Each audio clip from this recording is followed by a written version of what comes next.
عام بچوں کے ساتھ میرے آقا کی شفقت کا یہ عالم تھا، تو ذرا سوچئے تو صحیح، ذرا اندازہ تو کیجئے کہ حسنین کریمین اپنے نانا کو کتنے محبوب ہوں۔ کتنی روایات ہمیں ملتی ہیں کہ آپ صلی اللہ علیہ وسلم اگر نماز پڑھ رہے ہیں اور نماز میں سجدے پر چلے گئے ہیں تو ایک نواسا آ کر آپ صلی اللہ علیہ وسلم کی کمر پر بیٹھ گیا، دوسرا نواسا آ کر آپ صلی اللہ علیہ وسلم کے کندھے پر بیٹھ گیا، تو ان کا کھیل متاثر نہ ہو، ہمارے آقا نماز کے سجدے کو طویل فرما دیتے تھے۔ ایک مرتبہ حضور صلی اللہ علیہ وسلم خطبہ ارشاد فرما رہے تھے جمعہ کا،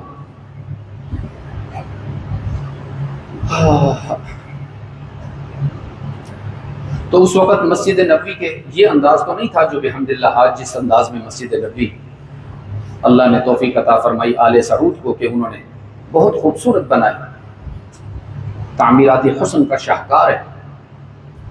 اس وقت تو سادہ کچی مسجد ہوا کرتی تھی، تو حسنین کریمین بھاگتے ہوئے دوڑتے ہوئے، بچے تھے، معصوم بچے تھے، غالباً 6 سال کی عمر تھی حضرت حسین رضی اللہ تعالیٰ عنہ کی جب حضور اکرم صلی اللہ علیہ وسلم کا انتقال ہوا۔ 7 سال کی عمر تھی حضرت حسن رضی اللہ تعالیٰ عنہ۔ تو مسجد میں داخل ہوتے ہوئے ٹھوکر لگی تو گر پڑے بچے، تو آپ صلی اللہ علیہ وسلم نے منبر چھوڑ دیا، خطبہ چھوڑ دیا، اور جا کر دونوں بچوں کو، ایک کو دائیں بازو پر دوسرے کو بائیں بازو پر اٹھا کر جمعہ کا باقی خطبہ ارشاد فرمایا اور فرمانے لگے صدق اللہ، اللہ نے سچ فرمایا، انما اموالکم و اولادکم فتنہ، اللہ نے مال اور اولاد کو تمہارے لیے آزمائش بنایا ہے۔ جب میں نے اپنے بچوں کو گرتا ہوا دیکھا تو میں رہ نہیں سکا کہ یہ زمین پر پڑے رہیں، میں خطبہ دیتا رہوں، میں مجبور ہو گیا کہ جا کے اپنے بچوں کو اٹھا کر اپنے سینے سے لگاؤں، چیک کروں کہیں ان کو کوئی چوٹ تو نہیں لگ رہی۔ ایسے محبوب نواسے۔ لیکن عزیزان گرامی، یہی محرم کی 10 تاریخ تھی اور اتفاق سے جمعہ کا ہی دن تھا، جیسے آج جمعہ کا دن۔ سیدنا حسین رضی اللہ تعالیٰ عنہ کو مظلومانہ انداز میں بے دردی کے ساتھ شہید کیا۔ اب اس کی تفصیلات کیا ہیں، ظاہر ہے اس کے لیے یہ جمعہ کی نشست تو بالکل ناکافی، بلکہ اگر میں آپ کے سامنے یہ واقعہ بیان شروع کروں تو وقت کی کمی کی بنا پر خطرہ ہے کہ کہیں کوئی کنفیوژن آپ کے ذہن میں باقی نہ رہ جائے، کہیں کوئی پہلو تشنا نہ رہ جائے جس کی وجہ سے ہم واقعے کا پس منظر پیش منظر سمجھ نہ پائیں اور اس واقعے سے اخذ ہونے والے نتائج تک نہ پہنچ پائیں۔ بہت ہی اختصار کے ساتھ میں عرض کروں کہ حضرت معاویہ رضی اللہ تعالی عنہ اپنی وفات سے قبل انہوں نے اپنے بیٹے کو ولی عہد نامزد کیا کہ میرے بعد امت میں افتراق نہ ہو، انتشار نہ ہو، تو اس بچے میں چلو، بہرحال میرا بیٹا ہے اور تقریباً 20-22 سال ان کی خلافت رہی تھی، تو لوگ ان سے بڑے متاثر تھے، ان کے کارناموں سے بہت متاثر تھے، تو ظاہر ہے کہ جب کوئی لیڈر ہوتا ہے تو اس کی اولاد سے بھی محبت ہو جایا کرتی ہے۔ تو یہ سوچ کر انہوں نے اپنے بیٹے کو نامزد کیا کہ میرے بعد تفرقہ نہ پھیلے، انتشار نہ پھیلے، اور خلافت کا سلسلہ چلتا رہے اور فتوحات جاری رہیں اور امت کو فائدہ پہنچتا رہے۔ یہ سوچ کر بڑی اچھی نیت کے ساتھ انہوں نے اپنے بیٹے کو خلیفہ بنایا۔ کیوں بنایا؟ بعض حضرات کہتے ہیں کہ اس وقت، بعض مورخین کا یہ کہنا ہے کہ اس وقت تک یزید کی عادات اتنی خراب نہیں تھی کہ جس کی بنا پر اس کو ولی عہد نامزد نہ کیا جاتا۔ اس وقت تک وہ ایک بہت اچھا مسلمان تھا، بلکہ وہ تو اس وقت بھی جب اس کو خلیفہ نامزد کیا گیا اس وقت بھی وہ ایک مہم میں لشکر میں شامل تھا، جہاد کے لیے گیا ہوا تھا، وہیں اس کو خبر ملی تھی اور واپس بلایا گیا تھا۔ لیکن بعض مورخین یہ کہتے ہیں کہ جب خلافت مل گئی پھر اس کے بعد وہ اپنے آپے سے باہر ہو گئے۔ جیسے کچھ لوگ جب تک اقتدار نہ ملے، دولت کی کثرت نہ ملے ان کو، تو وہ اپنے آپے میں رہتے ہیں، اپنے پجامے میں رہتے ہیں، لیکن جو ہی ان کو اقتدار مل جائے یا دولت کی کثرت ہو جائے تو وہ اپنی پہچان بھی بھلا دیتے ہیں، اپنی شناخت کو بھی فراموش کر دیتے ہیں اور پتہ نہیں خود کو کیا سمجھنا شروع کر دیتے ہیں۔ بہرحال ہم اس تفصیل میں نہیں جاتے، کردار کے حوالے سے ہم کوئی بات اس لیے نہیں کر سکتے عزیز دوستو کہ یاد رکھیے اس واقعے کو سمجھنے کے لیے ہمیں 1350 سال پیچھے جانا پڑے، جب نہ اس طرح کے مواصلاتی ذرائع تھے، نہ اس طرح کا کوئی میڈیا کا سسٹم تھا، نہ کوئی صحافت کوئی منظم تھی، اور بہت سارے میں عرض کروں جو اصل حقیقت ہے وہ یہ کہ چونکہ فتوحات کثرت سے آئیں، کثرت سے ہوئیں، بہت سے لوگ اکٹھے اسلام میں داخل ہوئے تو ان کی تربیت نہیں ہو پائی. بہت سارے نو مسلم داخل ہو گئے تھے اسلام میں. یہی ہوا تھا جب حضرت عثمان رضی اللہ تعالیٰ عنہ کو شہید کیا گیا تھا، تو جو نو مسلم تھے، جو تربیت یافتہ نہیں تھے، وہ پروپیگنڈا سے متاثر ہو جاتے تھے، اور جو صحابہ کے تربیت یافتہ ہوا کرتے تھے وہ پروپیگنڈا سے متاثر نہیں ہوا کرتے تھے. وہ تجزیہ کیا کرتے تھے، وہ احادیث کو جانتے تھے، وہ قرآن کو سمجھتے تھے، وہ اس کی روشنی میں کردار کا جائزہ لیا کرتے تھے. لیکن بہرحال یزید کی بہت سارے لوگوں نے بیعت کر لی، لیکن ارباب حل و عقد یعنی مکہ اور مدینہ کے رہنے والوں نے یزید کی بیعت نہیں کی. اور ان میں بھی 5 بڑے صحابہ کرام تھے جن میں حضرت حسین رضی اللہ تعالی عنہ بھی شامل تھے، انہوں نے بھی بیعت نہیں کی. اور یزید فکر مند تھا کہ جب تک حسین میری بیعت نہیں کریں گے اس وقت تک میری بیعت کامل طور پر منظور نہیں ہوگی امت مسلمہ میں. اس لیے اس نے پورا زور لگایا. مدینہ کے گورنر پہلے اور تھے، پھر اس نے ایک اور کو بھیجا جو سخت گیر تھا، جو بد لحاظ تھا، کہ تم جا کر مجبور کرو حسین کو کہ وہ میری بیعت کرے. اس نے رات کے اندھیرے میں حضرت حسین رضی اللہ تعالیٰ عنہ اور حضرت عبداللہ ابن زبیر رضی، دونوں مدینہ میں تھے، ان دونوں نے بیعت نہیں کی تھی. ان کو رات کے اندھیرے میں بلایا اور ان سے کہا کہ بھئی آپ میری بیعت کر لیں، حکم ہے یزید کا ورنہ میں سختی سے پیش آؤں گا. تو دونوں نے کہا کہ بھئی دیکھو یہ بیعت کوئی ایسی چیز نہیں ہے کہ اس کو اندھیرے میں چھپ کر کیا جائے، یہ تو علن اعلان کی جاتی. ہم سوچیں گے، ہم اس پر باہم مشورہ کریں گے اور کل ہم تمہیں جواب دیں. دونوں نے مشورہ کیا اور دونوں نے محسوس کیا کہ اگر ہم بیعت کر لیتے ہیں تو اس میں امت مسلمہ کے نقصان کا اندیشہ ہے، اس لیے کہ اس وقت تک یزید کے کردار کے بارے میں ایسی چیزیں حضرت حسین رضی اللہ تعالیٰ عنہ تک پہنچ چکی تھیں کہ جس کی روشنی میں وہ یہ سمجھتے تھے کہ یزید کو خلیفۃ المسلمین نہیں ہونا چاہیے، اور اس کے لیے مجھے کوشش کرنی چاہیے، کاوش کرنی چاہیے، اس لیے کہ میں آل رسول ہوں، میں کوئی عام صحابی تو نہیں ہوں کہ خاموشی اختیار کروں. میرے تو ذمہ داری ہے یہ کہ دین میں اگر کوئی کمی بیشی ہو، دین کا اگر کوئی نقصان کرنا چاہے تو یہ میری ذمہ داری ہے کہ میں اس کو روکوں گا. چنانچہ مشورے سے وہ مدینہ منورہ سے مکہ مکرمہ چلے گئے، پھر وہاں سے وہ کوفہ کی طرف. یہ طویل داستان ہے میرے عزیز ساتھیوں، میں آپ کو کیا کیا بتاؤں. میں تو حیران ہوتا ہوں، ہمارے کچھ دوست ایسے مزے لے لے کر یہ واقعہ بیان کرتے ہیں.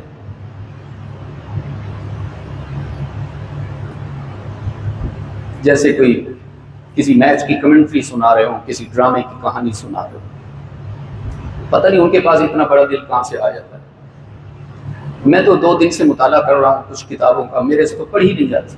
ہمارے ایک دوست ہیں مولانا اسماعیل ریحان صاحب، میں نے ان سے کہا میں آپ کی تاریخ امت مسلمہ کھول کر بیٹھا ہوا ہوں، لیکن آپ نے جس انداز میں اس واقعے کو تحریر کیا میرے تو آنسو ہی نہیں رکتے، مجھے تو تحریر نظر ہی نہیں آتی. آپ مہربانی کرو اس واقعے کا خلاصہ مجھے آڈیو میں بھیجو تاکہ میں سنوں.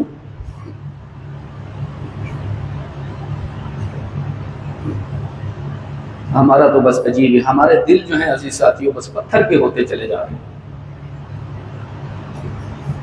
ہم نے یہ جو ہے نا مزاحیہ ویڈیوز دیکھ دیکھ کے، فضول قسم کی ریلز اور شارٹس دیکھ دیکھ کے ہمارے دل سخت ہو گئے. نہ ہمیں اللہ کی محبت میں رونا آتا ہے، نہ اپنے محبوب کی قربانیوں کو سن کر ہمارے دل نرم ہوتے ہیں. عجیب سی ہماری کیفیت بن گئی عزیز دوستوں.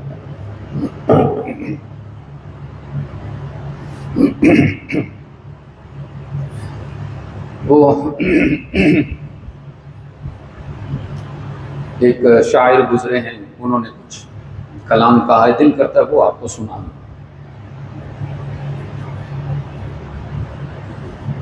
سننا چاہیں گے؟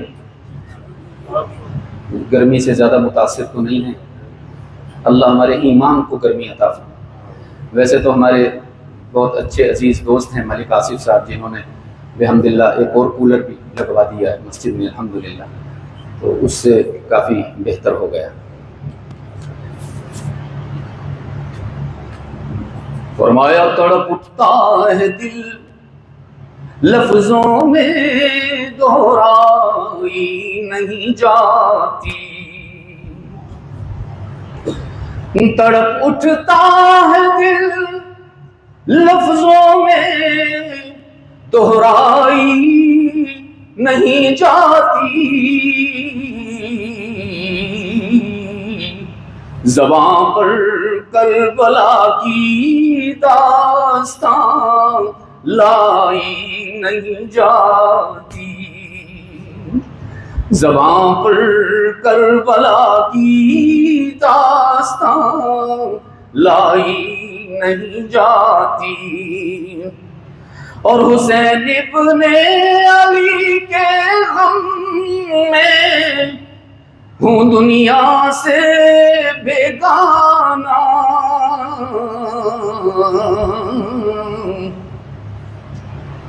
حسین ابن علی کے غم میں ہوں دنیا سے بیگانہ،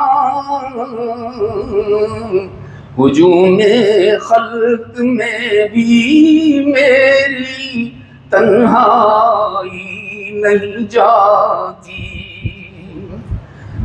ہاں ہم وہ نہیں ہیں کہ کربلا کے مظلوموں کا ذکر ہو، کربلا کے مظلوموں کی شہادت کا دن ہو اور ہم فلمیں دیکھ رہے ہوں، ڈرامے دیکھ رہے ہوں۔ ہم کیسے کر سکتے ہیں؟ ہم تو بحمد اللہ علیہ رسول ہیں، اور سچا مسلمان بھی ایسا نہیں کر سکتا۔ کیسے ممکن ہے کہ آج ہی کا 10 محرم کا دن ہو، اتفاق سے جمعہ کا ہی دن تھا جب حضرت حسین رضی اللہ تعالیٰ عنہ کو 72 ساتھیوں سمیت شہید کیا گیا، اور دکھ دیکھیے 17 اہل بیت تھے جن کے جسم میں رحمت عالم کے خون کے فوارے چل رہے تھے۔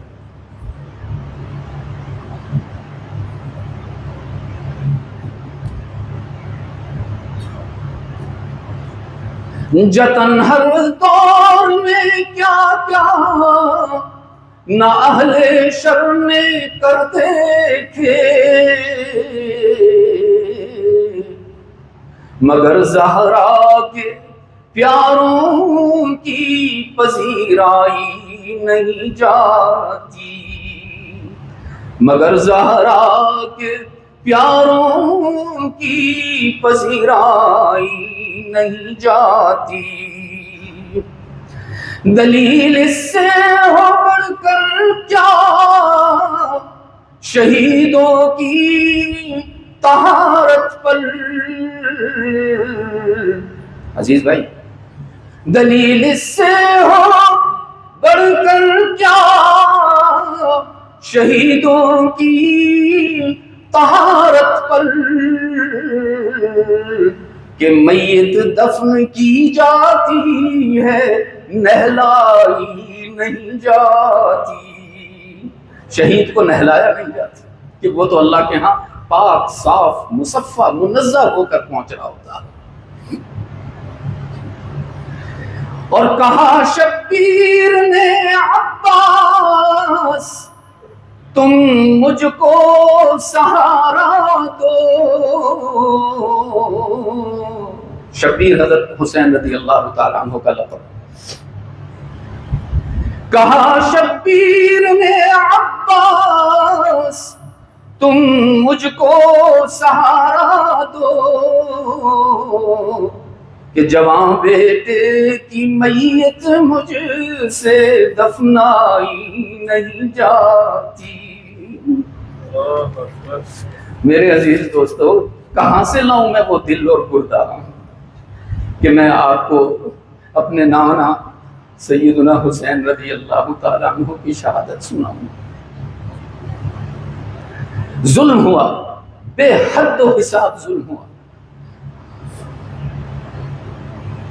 اور میں بالکل بد دعا کرتا ہوں، میرا مزاج نہیں ہے بد دعا کرنے کا، لیکن اس موقع پر میں خود کو روک نہیں پاتا کہ اس ظلم میں جو جو بھی شریک تھا، اس کا جو بھی نام تھا، جو بھی اس کا مقام تھا، میں اللہ سے التجا کرتا ہوں، اے اللہ تو حشر کے روز ان کو اپنے نبی کی شفاعت نہ دے۔